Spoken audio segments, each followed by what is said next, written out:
Wapenzi watazamaji wa Kalela Online TV, mtangazaji wako Shafiq Kalela. Usisahau kusubscribe, kucomment, kushare na kulike. Na kama tunavyoona leo ni Jumamosi ya usafi.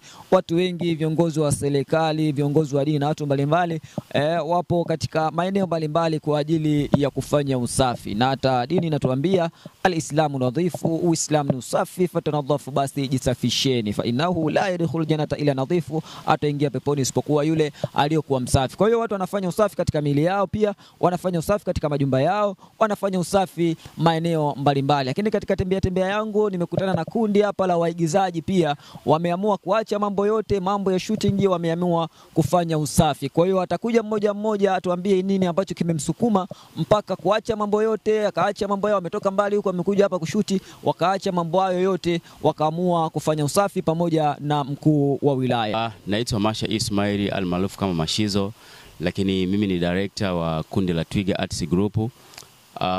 Hapa leo tuko location, lakini tumeamua kusimamisha kazi yetu ya kushuti sasa hivi kwa niaba ya kushirikiana na wenzetu kwa niaba ya usafi, kwa sababu tumepata matangazo ya kuwa leo ni siku ya usafi. Lakini pia nipende kuwajulisha mashabiki zetu au wananchi kwa ujumla kwamba usafi sio lazima serikali itangaze kwamba leo ni siku ya usafi. Hapana, usafi ni kila siku, usafi ndio muhimu. Kwa majina naitwa Saif Saidi, ila kwenye sanaa nafahamika kwa jina la Ivona.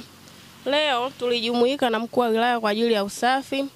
Tuliacha kazi zetu kuja kujiunga na wenzetu, ila kikundi chetu kinaitwa Twiga Arts Group. Ndugu zangu, usafi ni muhimu, usafi ni lazima. Kabla ya kufanya chochote, mzingatie usafi. Asanteni. Kwa majina naitwa Tindo Seni. Kwa jina la kitani natumia T-Boy. Sema leo nimehamasika kuja kufanya usafi pamoja na wenzangu wa maeneo haya kwa namna moja ama nyingine, kwa sababu usafi ni muhimu, usafi ni afya yetu. Tukihifadhi usafi tunahifadhi mazingira kiujumla. Kwa hiyo tufanye usafi ndugu zangu.